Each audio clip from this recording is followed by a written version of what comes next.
Alec Baldwin is known as Hollywood's ultimate fire spitter. He is a brilliant actor who never shies away from speaking his mind. Over the years, his sharp tongue and fierce personality have led to clashes with some of the biggest names in the industry.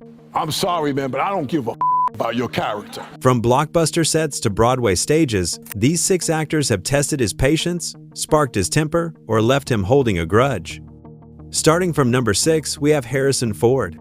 Seriously, to have people, we see a lot of celebrities come out here and your body of work. When the hunt for Red October wrapped up, Alec Baldwin stood in superstardom's center. He wasn't just another actor cashing a mega paycheck, he was about to become the face of a high-stakes Cold War franchise. The character of Jack Ryan was his ticket into Hollywood royalty, the kind of role that can define a career. And for a brief, shining moment, it really felt like Baldwin's time had arrived. But when Patriot Games rolled around, everything came crashing down with a studio ultimatum so brutal it sounded like a threat.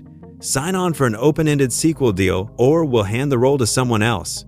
Of like Jackson 5 specials from like the 70s. That someone else turned out to be Harrison Ford. And just like that, Baldwin went from leading man of a billion-dollar franchise to a guy watching his dream role slip through his fingers. The real kicker? Baldwin didn't lose the part because of bad acting, poor reviews, or lack of charisma. According to Baldwin's memoir and years of interviews, this wasn't about art politics, money, and a behind-the-scenes I owe you. The studio owed Harrison Ford after shelving one of his earlier projects, and slotting him into Jack Ryan was their way of paying the debt. Baldwin didn't just feel replaced, he felt discarded. Imagine being yanked off stage in the middle of your big monologue, only to watch someone else get the applause you were working for. That's how he saw it. A cold betrayal wrapped in the Hollywood embrace. But the wound cut even deeper when Baldwin found out what went down behind the curtain. Director John McTiernan, who had helmed Red October, reportedly asked Ford if Baldwin was still attached. Ford's answer? A blunt, clipped, and cold. F him. No sugarcoating, no hesitation, just pure dismissal. For Baldwin, that moment wasn't just a professional slight, it was a knife in the ribs. Harrison Ford, the world worshipped as Indiana Jones, and Han Solo suddenly became, in Baldwin's eyes, a man who casually shoved him into obscurity, and Baldwin never forgot it. Years later, at a charity event, he described Ford not as the larger-than-life legend audiences adored, but as short, scrawny, and wiry, whose soft voice sounds as if it's coming from behind a door. It wasn't just a jab, it was an autopsy of Ford's image, stripping him of the myth and leaving only a bitter caricature. That dig wasn't about height or tone. It was about revenge, the ember of a grudge that still glows decades later. So what exactly did Baldwin lose? More than a role. He lost a franchise that could have rewritten his career, cemented him in the same breath as Hollywood's most notable stars, and given him a legacy beyond Broadway stages and supporting roles. While Ford went on to headline Patriot Games and Clear and Present Danger, turning Jack Ryan into a box office juggernaut, Baldwin was left haunted by the what-ifs. In the public's eyes, Jack Ryan became Harrison Ford's crown jewel, but in Baldwin's mind, the character will always carry the sting of betrayal, the ghost of a career that might have been his, if only the politics of Hollywood had played fair. Let's have a look at number 5, Shia LaBeouf. Alan Cumming. Alan Cumming. It could have been Allen Iverson at this point. I mean, I don't know who it was. So Allen Iverson's there. When Alec Baldwin signed on to star in Orphans in 2013, he wasn't just joining a Broadway play, he was walking into a pressure cooker. He was stepping in to fill in for Al Pacino, a man practically worshipped in the theater world, and that meant every eye was waiting to see if he could measure up. Baldwin knew the stakes. He was still easing into the script, finding his footing, shaping the role with patience and polish. For a seasoned actor, that kind of process is sacred. But for his co-star, Shia LaBeouf, it was pure torture. Shia had been living with this role for 2 years, obsessively prepping like his career depended on it. By the time rehearsals began, he wasn't just ready, he was wired and hungry to dominate. Instead of adjusting to Baldwin's slower, measured process, he turned the rehearsal room into a boxing ring. Duvall. Yeah. And they get up there and they're talking. And I mean, Coppola was very articulate. Then came the explosion. In front of the cast and crew, Shia snapped at Baldwin with a line that still echoes through Broadway gossip. "If you don't say your lines, I'm just gonna keep saying mine." It wasn't just disrespect, it was a declaration of war. For Baldwin, who had spent decades earning his stripes on both stage and screen, it felt like being ambushed by a kid who didn't understand the first rule of theater: respect the rehearsal. And when LaBeouf carried their fight outside the rehearsal room, things exploded. He started blasting out private emails on Twitter, turning what should have been a behind-the-curtain spat into front-page theater drama. Suddenly, it wasn't just a clash of personalities, it was a Broadway scandal, with Baldwin painted as the weary old man and Shia as the unhinged rebel. I was doing a play out here I got fired from. Is this the thing with Alec Baldwin? That's the thing with Alec Baldwin, yeah. The producers didn't hesitate. LaBeouf was fired, Baldwin stayed, and the hierarchy of power was made crystal clear. The message was simple. In Broadway's house, Baldwin's word carried weight, while Shia's fire was nothing but smoke. Baldwin didn't hold back afterward either. He described LaBeouf as someone with a jailhouse mentality, painted him as erratic, and dismissed him. For Baldwin, it was about protecting the sanctity of the stage. For Shia, it was about proving he was too raw for the rules. And that's what makes this feud so memorable. It wasn't just two actors clashing, it was two completely different worlds colliding. Baldwin saw rehearsal as a temple. Shia treated it like a cage fight. Baldwin was playing chess. Shia was swinging fists. Even though they later exchanged public nods of respect, the truth is written between the lines. Baldwin never forgave the kid who almost turned one of his great Broadway opportunities into a three-ring circus. In the end, Baldwin kept the role, but the firestorm left its mark. The whole ordeal stands as one of Broadway's juiciest reminders that when egos collide, sometimes the drama offstage is hotter than anything under the lights. Moving on to number 4, we have George Clooney, who was standing up against both corporate and political interests. Yeah, it's a weird thing, isn't it? For decades, George Clooney and Alec Baldwin sat in the same league of Hollywood power. They were the guys who could walk into any room and own it, two actors with charm, presence, and the kind of star power that made studios drool. They weren't best friends, but there was mutual respect. Clooney was the smooth operator, the silver fox who could charm an audience with a smirk. Baldwin was the fiery force, a man who carried scenes with sheer intensity. For years, they stood as equals. But all of that shifted when the Rust tragedy hit. The shooting on Rust was the darkest moment of Baldwin's career. Overnight, he went from an award-winning actor to the center of one of Hollywood's biggest scandals. He was grieving, being investigated, and fighting for his reputation all at once. In his eyes, this was the time for Hollywood to show him support. But instead of standing by him, George Clooney grabbed a microphone and drew a line in the sand. Clooney, calm as ever, went on a podcast and explained how he always checked his guns on set, every single time, no matter what.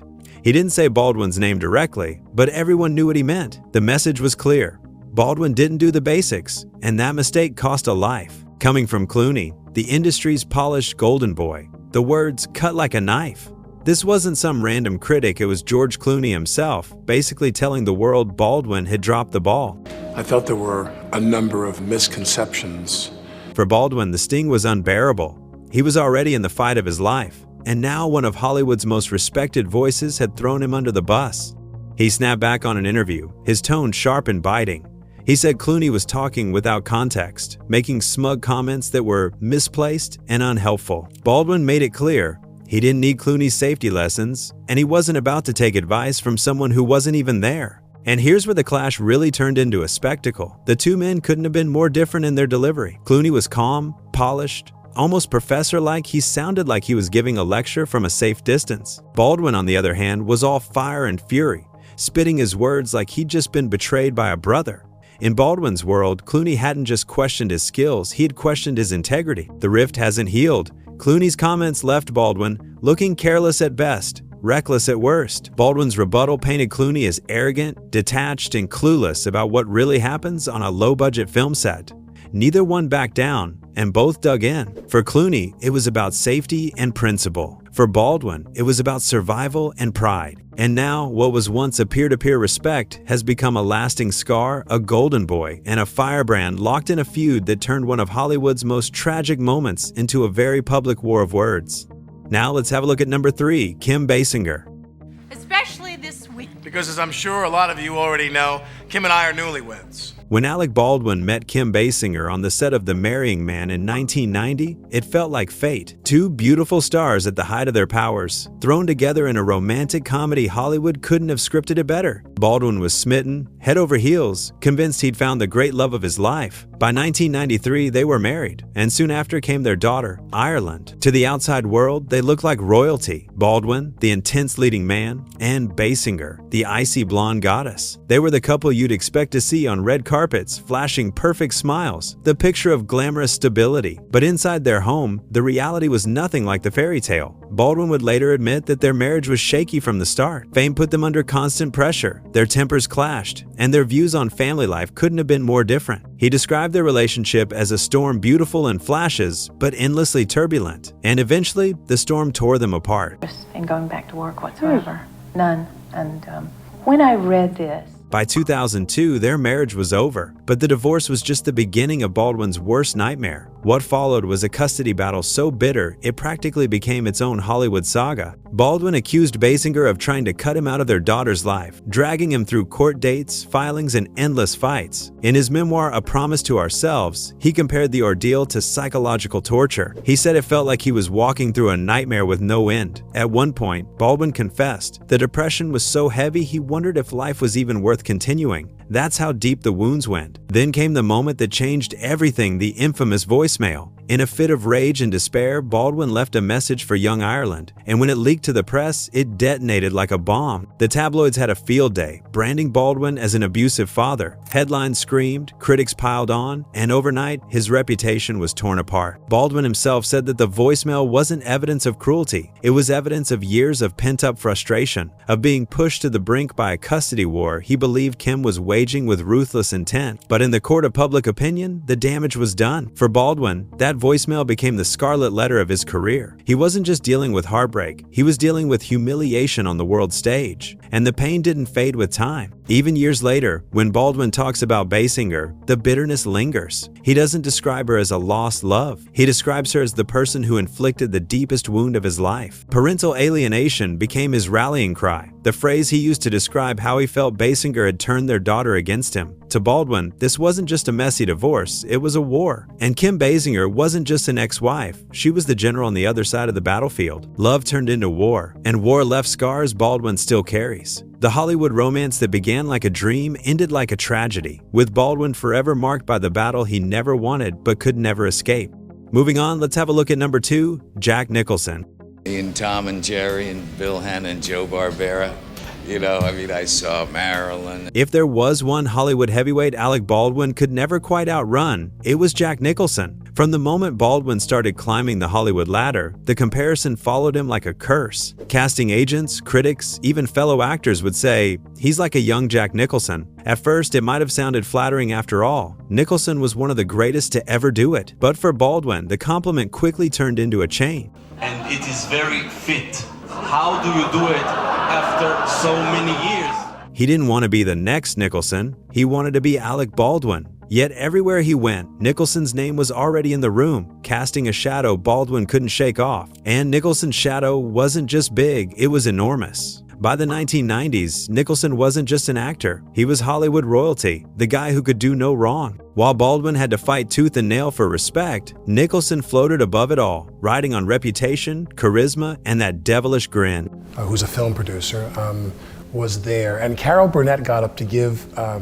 To Baldwin, it felt unfair. He put in the sweat, studied his roles, obsessed over the craft, and still ended up being called an imitation of someone else. Imagine working your whole life for individuality, only to be treated like a carbon copy. The tension reached its peak in 2006, when Martin Scorsese cast both men in The Departed. On paper, it was Baldwin's big chance, a Scorsese film packed with heavyweights, the kind of project that could cement him as more than a supporting player. And Baldwin delivered. His turn as Captain Ellerby was sharp, commanding, and, in the eyes of many fans, one of his most underrated performances. But the spotlight didn't land on him. It went straight to Nicholson, who played mob boss Frank Costello with that trademark mix of menace and mischief. Nicholson chewed up the scenery, stole every headline, and walked away with all the glory. For Baldwin, it was the ultimate Hollywood insult. He showed up, did the work, nailed every beat, and still got drowned out by Nicholson's larger-than-life presence. And Baldwin being Baldwin didn't just swallow it. Over the years, in interviews, he's taken sly little digs at actors who coast on charm and reputation actors who, in his view, don't grind the way he does. He never says Nicholson's name, but it is heavily implied. Baldwin paints himself as the workhorse, the grinder, the guy who bleeds for his roles, while men like Nicholson simply float on charisma. To Baldwin, Hollywood was playing favorites, and he was always on the losing side. What makes this rivalry fascinating, though, is that it wasn't pure hatred. Beneath the bitterness was admiration. Baldwin admired Nicholson maybe too much. He envied his freedom, his untouchable status, the way scandals bounced off him like rain off glass. Nicholson was the living proof of everything Baldwin wanted: respect, box office clout, and the ability to walk through fire and still be adored. But admiration has a way of twisting into resentment, and for Baldwin, Nicholson became less of a colleague and more of a ghost. That ghost followed him everywhere, into casting rooms, onto movie sets, even into the press. And no matter how much Baldwin fought to carve out his own legacy, Nicholson's presence hovered, reminding him of the career he dreamed of but could never quite claim. For Baldwin, Jack Nicholson wasn't just another actor, he was the shadow he could never escape. The reminder that in Hollywood, some men are untouchable, while others are forever fighting to prove they belong. Finally, at number 1, we have Kevin Costner.